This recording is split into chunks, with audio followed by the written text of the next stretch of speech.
Members of the alt-right often found themselves at odds with other groups and felt entitled to defend the safe space the alt-right created for itself. Subgroups within their ranks developed a reputation for defending their place with violence. There was a pattern of assaulting, murdering, or attempting to murder people they viewed as a threat. This expectation and their practice of acting on it primed both liberal protesters and law enforcement for violence. Individuals on the left who fight against what they viewed as elements of fascism are known as anti-fascists, or Antifa. Any violent or otherwise disruptive element countering representatives of the right were often grouped with them. The Southern Poverty Law Center's Hate Watch and Extremist Files website have cataloged the various groups on the right who often clash with left-wing protesters under the umbrella of the alt-right and their numerous affiliates. In the summer of 2020 in Portland, Oregon, anti-fascist spirits were further amplified by law enforcement activity. In the wake of numerous protests that disintegrated into violent confrontations involving both local law enforcement and far-right paramilitary groups, the federal government decided to intervene. One of those paramilitary groups was the Proud Boys, founded by Gavin McInnes. In the summer of 2020 in Portland, Oregon, numerous online videos showed unknown officers who turned out to be federal agents in camouflage and without badges. The videos showed the officers driving up to people detaining individuals with no explanation of why they are being arrested and driving off. Despite this practice's questionable legality, deployment of unidentified federal officers is particularly dangerous in a situation like that in Portland and elsewhere in America, because it could easily lead to right-wing militias impersonating legal authorities and kidnapping citizens. As former CIA counterintelligence analyst Aki Parrots notes, all it takes is one of these similar kitted-out militiaman groups to start grabbing folks off the street as well, but then having their way with them, for there to be huge, possibly violent pushback for these tactics. This hurts the police and the citizenry. Parrots argues, we're quickly entering secret police territory now. Many thought this conduct mirrored historic authoritarian secret police force activities, such as practices of the Soviet Stasi or Nazi Gestapo. Did that interpretation warrant or excuse the violent militancy of anti-fascist activists or justify the outrage of the general public? In his book, The Enemy Within, David Horowitz quotes an article published on his front page website by Freedom Center fellow Daniel Greenfield, who says that at Republican rallies, American flags are waved, at Democrat riots, flags, churches, and shops are burned. They were right.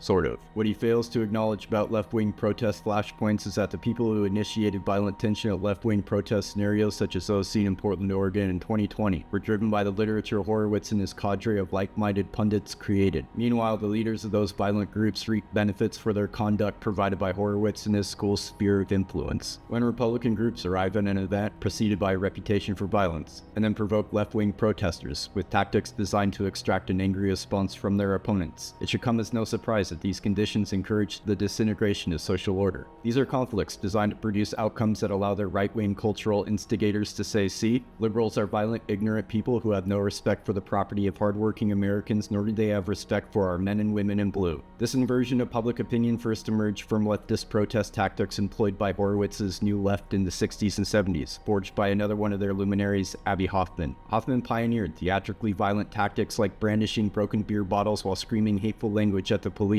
He worked to provoke violent response from the line of officers standing at the front of left-wing protests. Hoffman's tactics often succeeded in drawing out violent reactions from the police that were shown on television to the American public. They emerged as a way to sway public opinion into believing that police are a brutal enemy of the people. Left-wing altercations with law enforcement in the 60s and 70s were mostly viewed with sympathy toward the protesters. Today, their conduct divides the left over what aspects of a particular incident they condone or condemn. The right becomes further edified in its opinion that the left is anti-police, anarchic, and ultimately anti-American. This image of respect to the thin blue line is symbolized by the icon of a black and white American flag with a single blue line as one of its stripes. Wearing a t-shirt or a patch or using this icon as a bumper sticker signals alignment with this subset of conservative identity, and with the shift in republicanism as a whole. This was a new brand of combative thinking that Horowitz began to push under President Reagan. Over the course of 30 years, David Horowitz and his Freedom Center School for Political Warfare continued to refine its strategies, court new representatives in government, and encourage the extremes of the electorate. Despite efforts through the Obama years to support the Tea Party movement and its representatives, such as Michelle Bachmann, John Shattuck, and Ted Cruz, the Horowitz School's aspirations for influence in the White House would have to wait until they could find a viable candidate who would fully implement their dream for America's future at the national level. That candidate was Donald Trump. While Trump was initially seen as an impossible win, the Horowitz School fully embraced him and promoted the illusion of his prominence until it was no longer an illusion.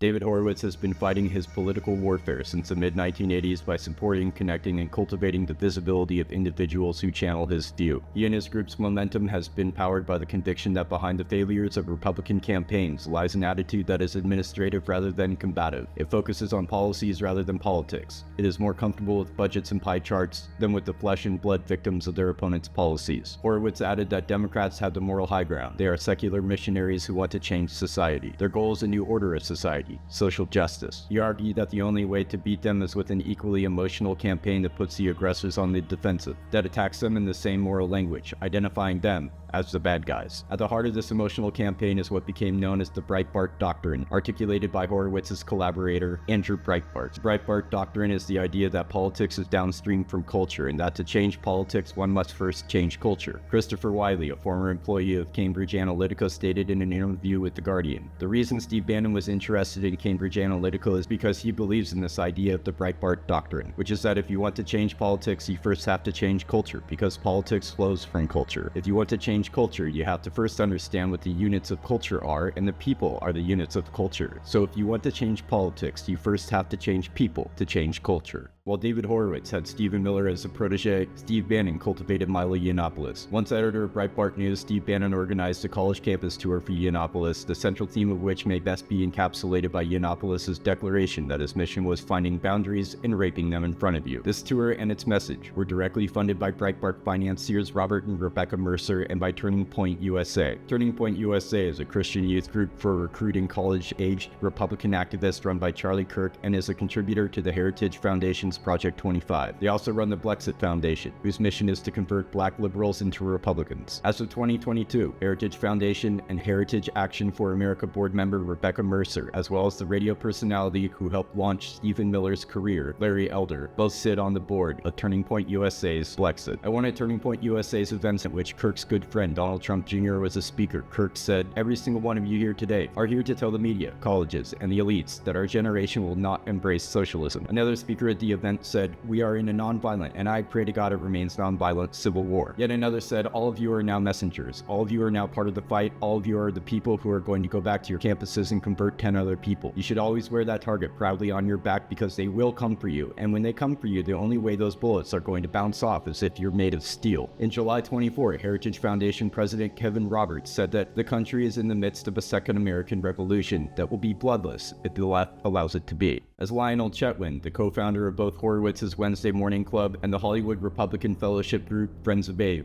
put it in 2005, "This is the cult of victimization, which says the left has ganged up on us in the media, so we're going to fight back." The cult of victimization, this cluster of republicanism, felt it was in a fight for their lives against the weaponization of left-wing ideology. But the thought leaders, organizers, and activists in that fight were pushing on in years by the early 2000s. New young blood was needed. Horowitz saw teenage Stephen Miller demonstrating an alignment in thought and a natural talent for combative provocation. Is it any wonder that he decided to take Miller under his wing, support his education and his career, and cultivate him as protege and a successor to his mission? While it took 20 years to yield Horowitz's sought-after outcomes in Miller, Miller did succeed. He is now the tie that binds together Horowitz's network of like-minded charities linked together by ideology, personalities, conservative funders, and websites, including the for-profit Breitbart News. Horowitz took Miller's passion, talent, and vulnerability and exploited them, initially to recruit young minds. Miller, as a teenager, quickly became a young face of old ideas implemented in new ways, a badge of legitimacy through which Horowitz could identify other fresh talent. Stephen Miller was an exceptional protege.